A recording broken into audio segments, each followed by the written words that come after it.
Andrew. How you doing, Andrew? And what? Just chat to me, man. It's like the camera's not there. I don't even know if it's working sometimes. Oh, okay. But what's your problem with Donald J. Trump? It's not so much the problem. Or would you like it? I've got three things that three statements I want to make, and then I want to explain them.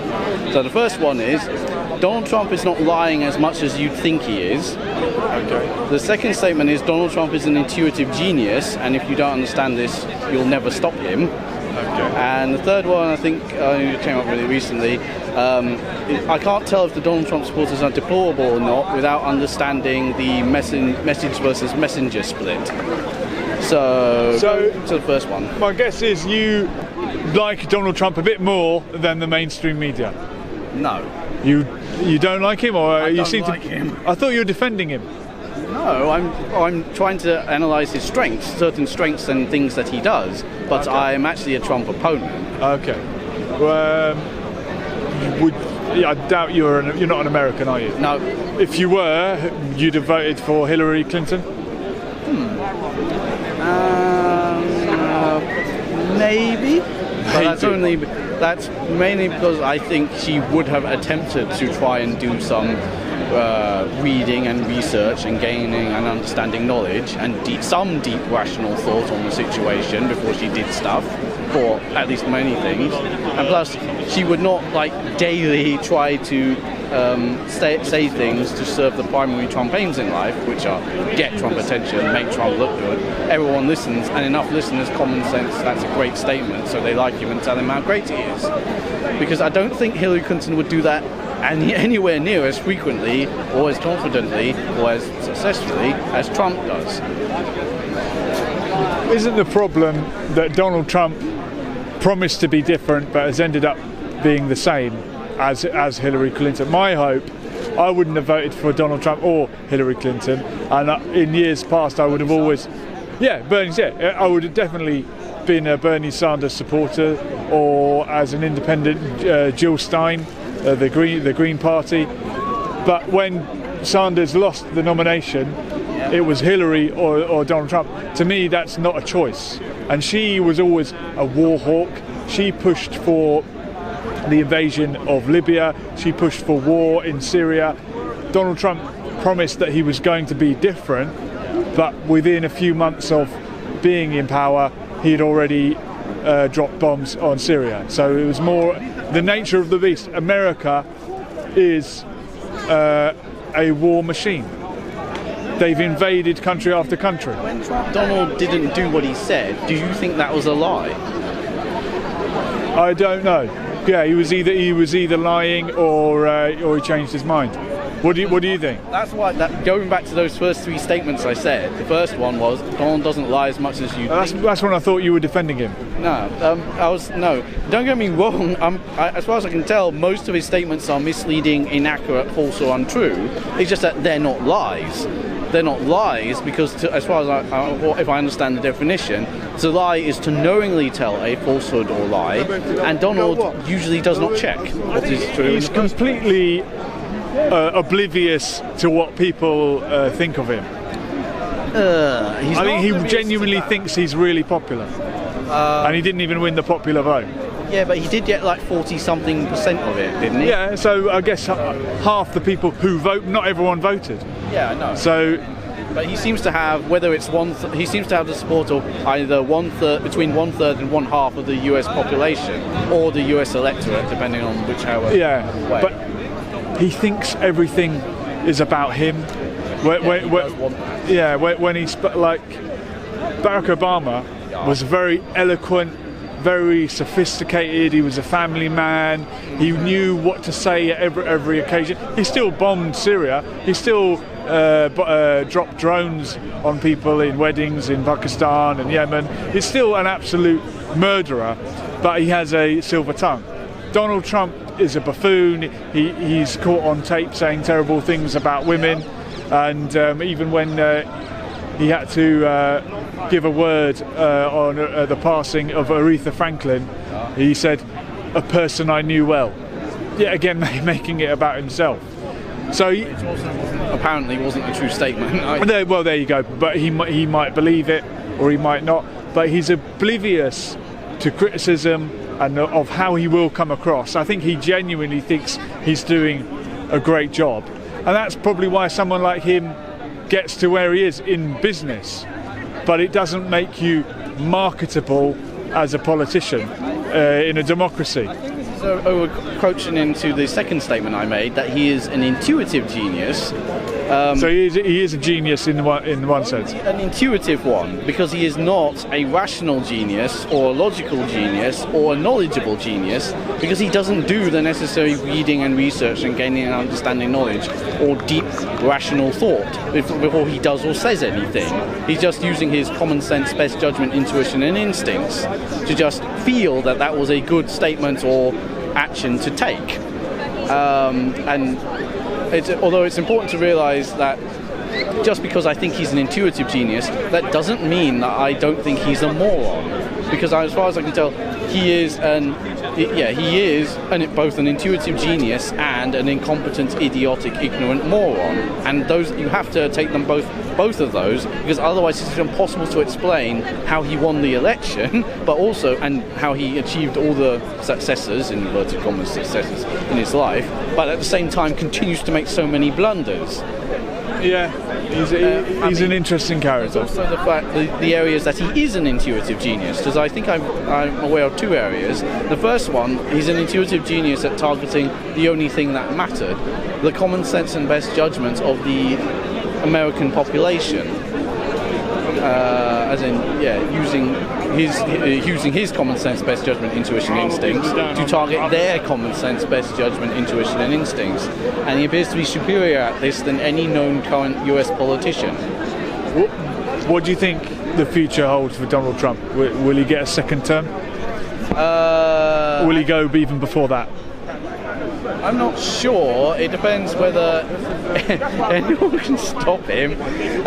If he continues to be able to hold the support, target the common sense and best judgment of 1/3 to 1/2 of the US population and 60 to 90% of the Republican base, it will be impossible to get him out of power because not enough people. If I think what will happen, I'm trying to think which metaphor to use. We can use the metaphoric cliff, or we could assume whether he was removed from power, without targeting his base, which would be very bad, or possible other ones. The metaphoric cliff. I see two options. One, Donald Trump. Someone forgets to suck up to him, and in a fit of pique, he simply swerves the country off a metaphoric cliff. Two, a metaphoric cliff comes up. Donald doesn't check that metaphoric cliff is there. He then common senses that it's not there. He then common senses that it's a good idea for him. It feels like a good idea for him to tell everyone that either there is no cliff, or there was a cliff, but he had just taken the world's most amazing cliff avoidance action in history of all time, which would not be true, but he would not have bothered to check that was true. And then he would have attacked anybody who tried to tell the world that no, actually we're still heading towards that cliff, and then America or the world would go over that avoidable cliff. Do you think that defending the Saudis after the murder of Jamal Khashoggi could be that cliff? Will this be bad I for think Trump? Climate change would probably be the cliff. Okay. As for the murder of Khashoggi, I think what happened is that Donald didn't check what the facts were and just common sensed what he seems to have bypassed common sense what he felt was true and simply gone straight to common sense what he wanted to be true, or what he could say at that moment in time in front of that audience that would best serve the primary Trump aims in life, what would get Trump attention, make Trump look good, everyone would listen, and enough listeners would simply common sense that was a great statement, so they would like him and tell him how great he is. Oh, by the way, I said common sense that he was a great statement, because likely, I think the Trump supporters would have to common sense either that Trump's statement was true or true enough, or they couldn't tell if it was true or false, but it felt acceptable, or they common sensed it was false, but they also common sensed that didn't matter for whatever reason, or did not matter, or they may have just felt it didn't matter and they didn't come up with a reason.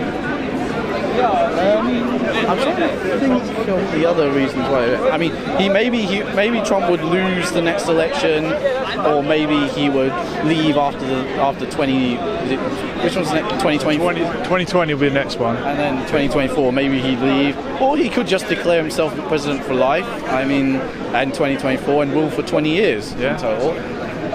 The other options are if he's removed from power, but his hold over the Republican base is not broken, because I think this may be a bit nice and naive of me, but I think the main reason the Republicans won't stand against him or stop him from anything is because he has the support of like 90% of the Republican base. So it's political suicide to stand against him. Of the people, but not the party. So the general public support him, but the politicians don't. Yeah, a bit like Jeremy Corbyn over here. Maybe. And if he's removed from power without breaking the hold on the Trump base, then this will, like, say, from legal means, like, I don't know, if Royal Miller finds something, or if he were to be impeached or removed on the 25th Amendment, and he still had 1/3 to 1/2 of the population supporting him, that would likely result in either massive civil disturbance or civil war. Yeah, well, let's hope it's not the war. But I'm trying to think what else. Oh yeah. I can't tell how, because I think one trap that the Liberals fell into, well, one thing was the Russia trap. They seem to think that Trump only won because of the Russians. I don't think that's quite what happened. Also, they seem to fall into the deplorable trap. They also fell in the moron. Yeah, insulting people is not a good way to win them over, is it? Nah. I mean, let's see. They seem to think that only a deplorable person could possibly vote for Trump. Whereas I realised it's a bit more complicated than that. You have to know whether the messenger versus message split. How many of the Trump supporters liked what Donald Trump said or did because they liked the literal meaning of his words, versus how many they liked what Donald Trump said because it was Donald Trump who said it. Yeah. Because they'd already common sense that Donald Trump's great, they would have then common sense interpreted his words. I'm sure people are partisan, and if you showed them Hillary's manifesto and wrote Donald Trump at the top of it, they'd vote for it, and vice versa. Probably. I mean, that is how. What's it called? Because Fox News does a segment on their news which is like that, like where they took Obama and Trump's words and swapped them around. Okay. And the people that they showed on TV, they liked Trump's words if they thought Obama was the one who said it. Yeah. And also Jimmy Kimmel does the same for Live Witness News. Yeah. We're like that. We're partisan creatures. I think the problem is actually that, how should I phrase this? You humans keep over-relying on your common sense and best judgment. Yeah. Well, what should we rely on? Intuition? No, as far as I can tell, common sense, best judgment, intuition and instincts are all part of your intuitive thought process. Yeah. Whereas you should probably be using more of your rational thought process.